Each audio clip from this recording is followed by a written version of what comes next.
This video is to explain quadratic basics. This shape is called a parabola.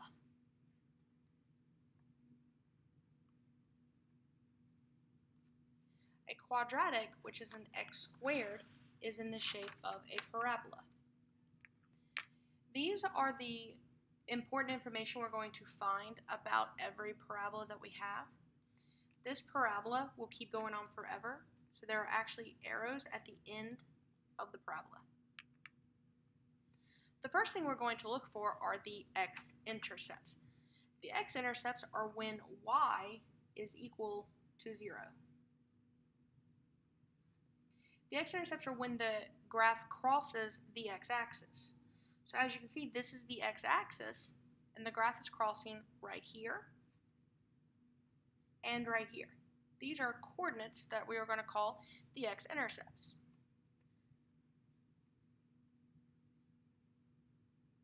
These are both the x-intercepts. X-intercepts are when you have a number, comma, 0. The coordinate is number, comma, 0 because it's when the y is equal to 0. These two coordinates are at 2, 0 and at 4, 0. So our x-intercepts are at 2, 0 and 4, 0. The vertex is the next one. This is the lowest or the highest point. Lowest or the highest point. So on this parabola, it keeps going up and up forever, so that means it will not have a highest point. So that means our vertex is actually going to be our lowest point. This is called a minimum. The vertex is where it comes to a stopping point and then it goes back up. It changes. This is called our vertex. Now the vertex is actually halfway between the x-intercepts because what we do is it creates symmetry. So our vertex is going to be the x value is between the x-intercepts. So this vertex is actually at coordinate 3, negative 1. And as you can see, 3 is halfway between 2 and 4. And this is at the y value of negative 1. The axis of symmetry is what we use to show the symmetry of our parabola. The axis of symmetry is what we call it is the x of the vertex. So we always write it as x equals, because it is an equation of a line, and it's going to be a vertical line, so it will be called x equals 3. The reason we use x equals 3 is because, again, the vertex is halfway between the x-intercepts. Well, our vertex is actually halfway between all of the coordinates on the parabola, because everything around the vertex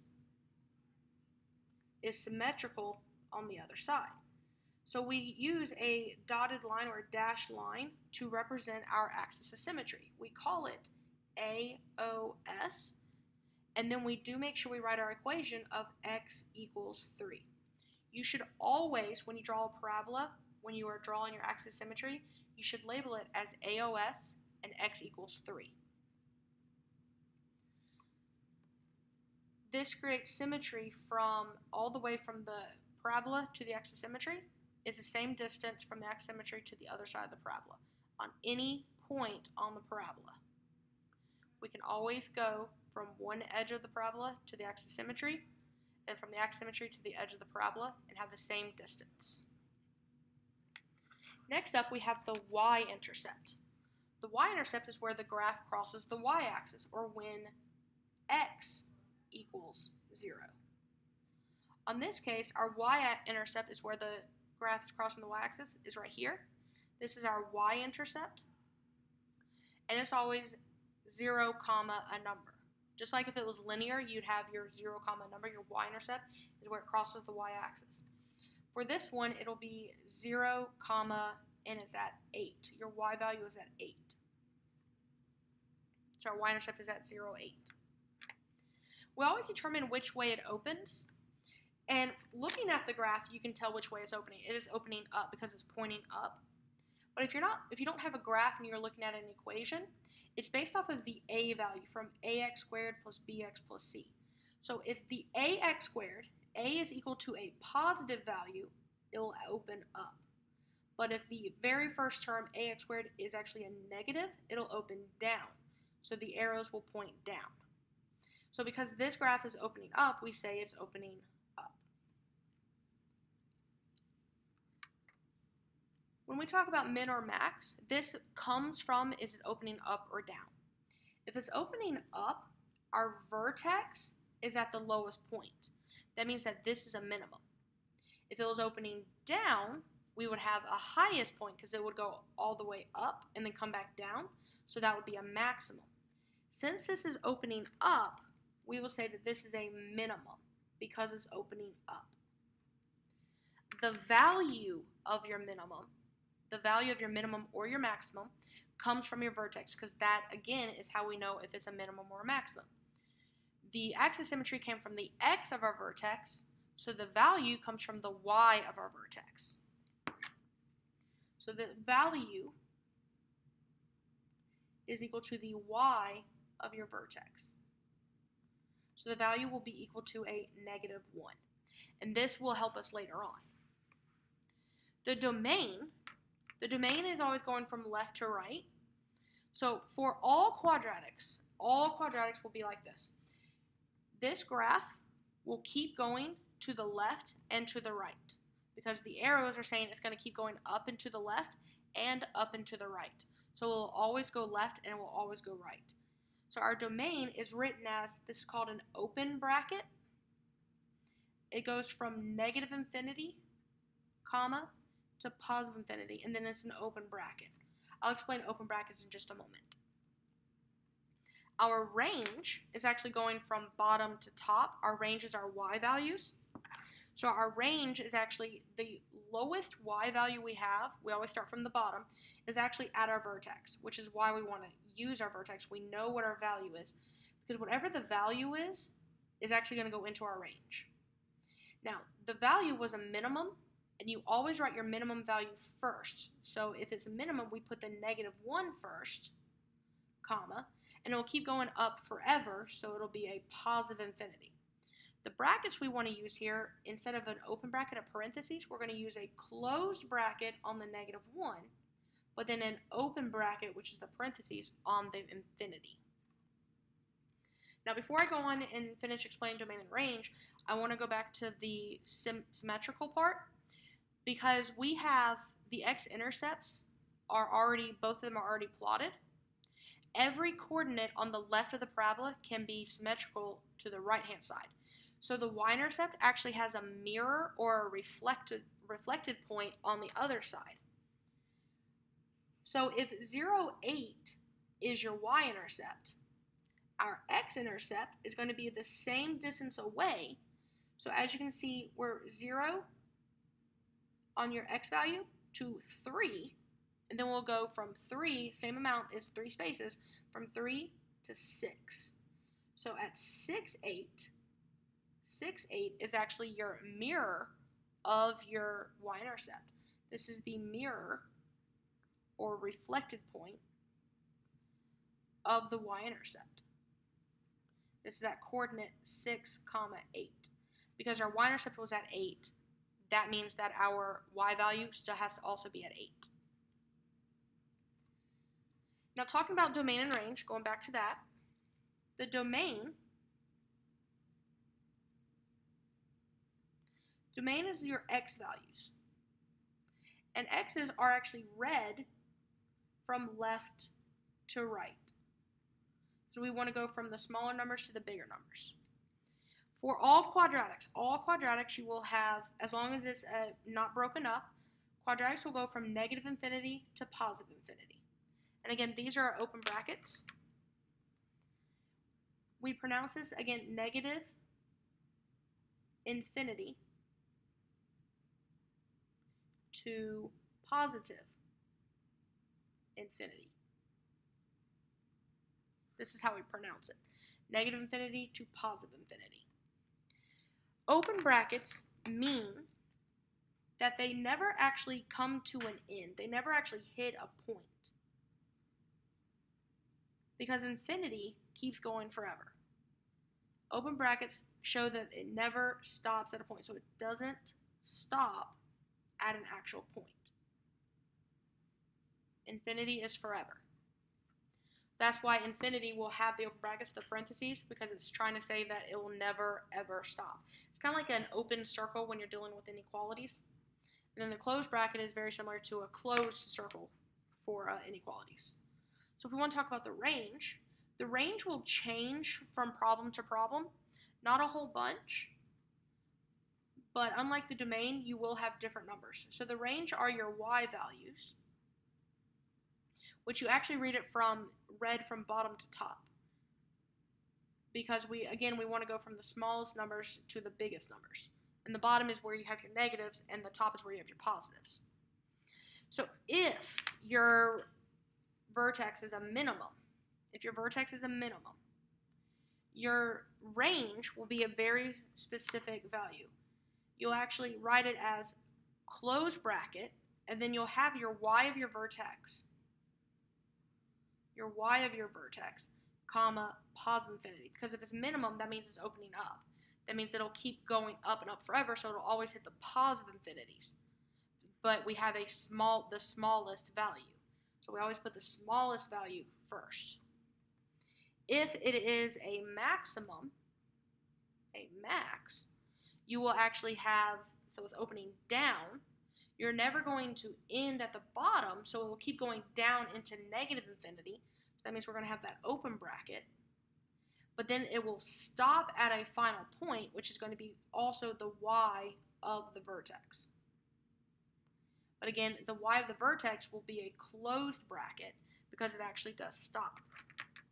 So this bracket right here is called a closed bracket because it actually stops at a point.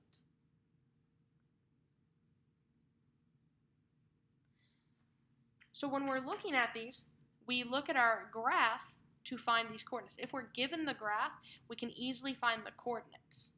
And then the domain and range, actually really the range is going to be some of the hardest parts.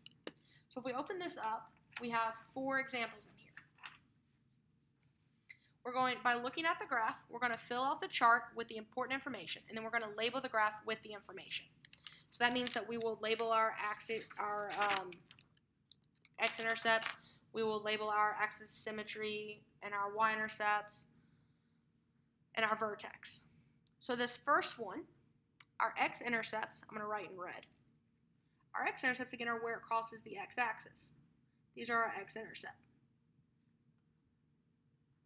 It is at coordinate -1, 0, and at coordinate 3, 0. Our vertex is again at this, either the highest or the lowest point. So our vertex is all the way at the top here. This is at coordinate 1, 4. 1, 4.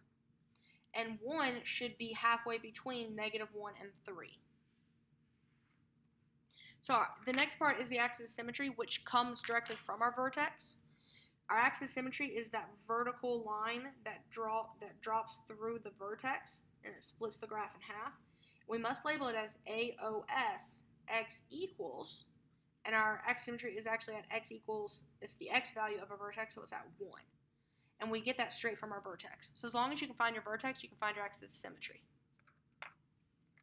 The y-intercept is where it crosses the y-axis. So here's our y-axis. Our y-intercept should always be 0, a number. So it will be at 0, 3.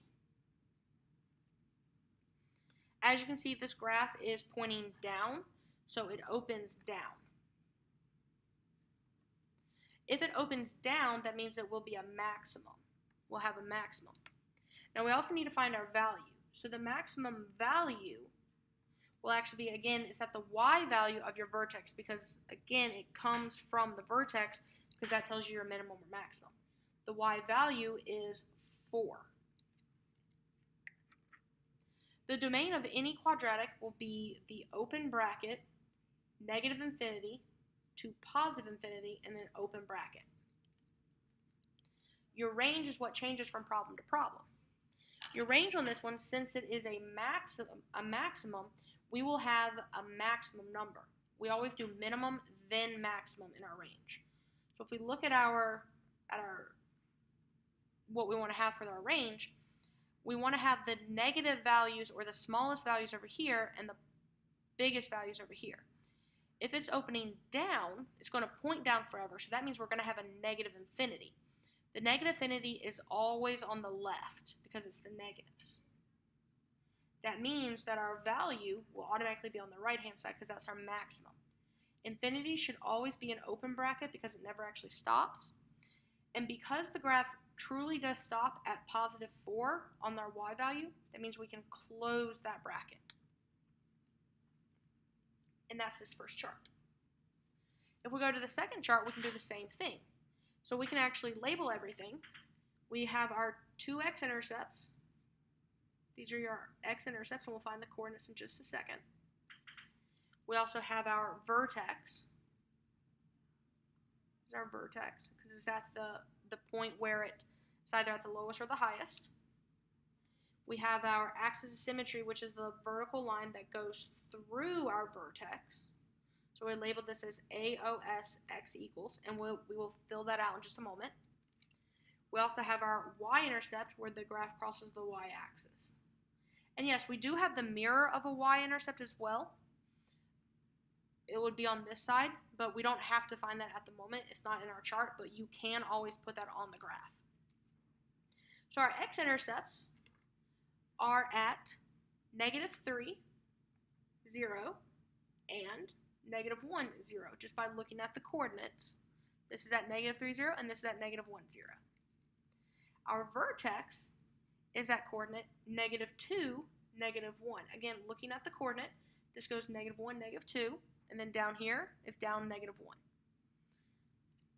That means that our axis of symmetry will be at x equals the -2, because it's the negative, or the x value of our vertex. So when we come back up here to our AOS, we can say x equals -2. The y-intercept is always 0, a number, and this looks like it's at 1, 2, 3, 0, 3. This graph is opening up because it's pointing upwards. So what that means is that our vertex is at the lowest point. That means it will be a minimum. Now the minimum value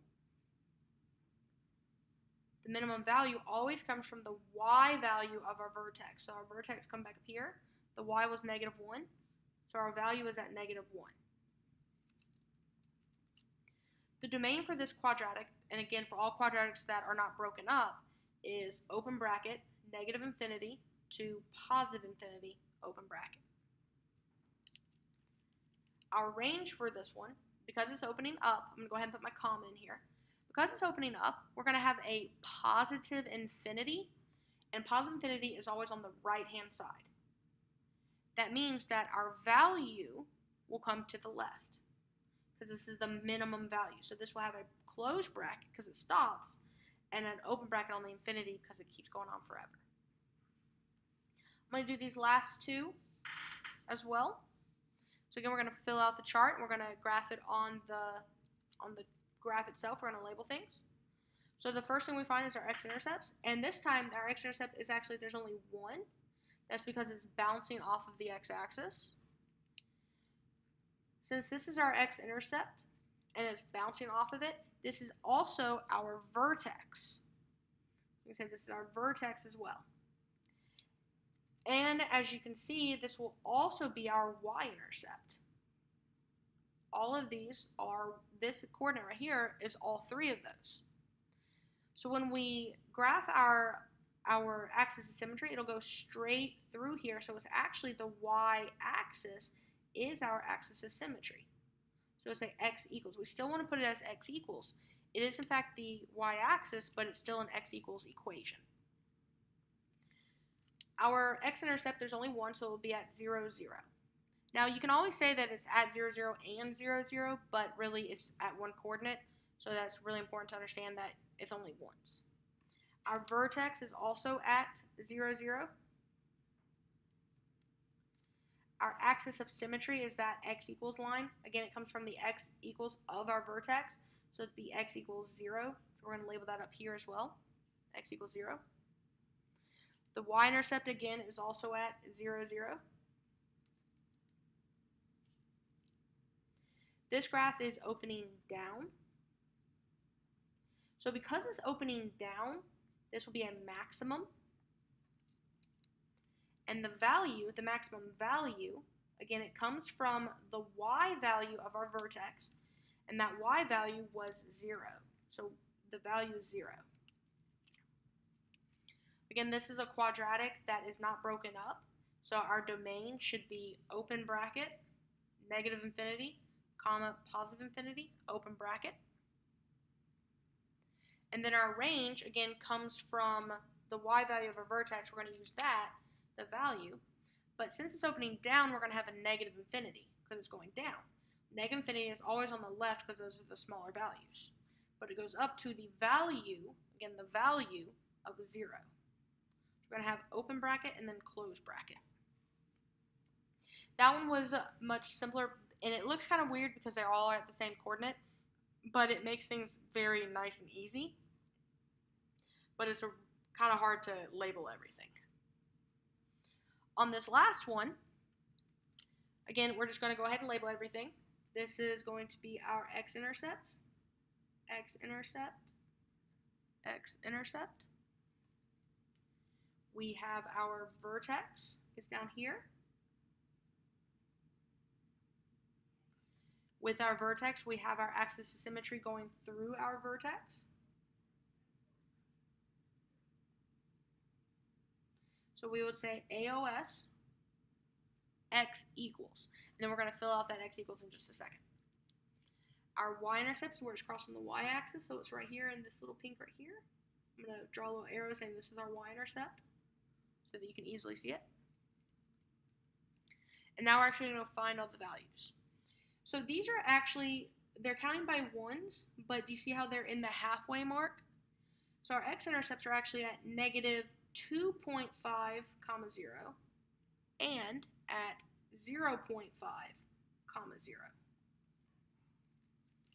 Our vertex, the x value, is at negative 1, and the y is down at negative 2. And negative 1 is halfway between negative 2.5 and positive 0.5. Since we have a vertex, our axis of symmetry will be that x equals the negative 1, so we can label that up here as well.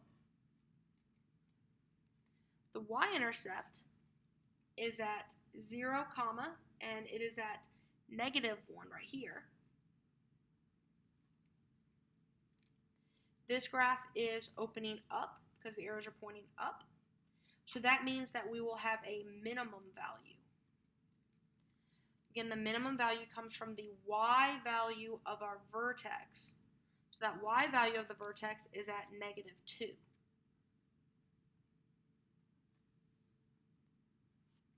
Since, again, this is a quadratic that is not broken up, there's no holes, our domain will be open bracket, negative infinity, positive infinity, open bracket.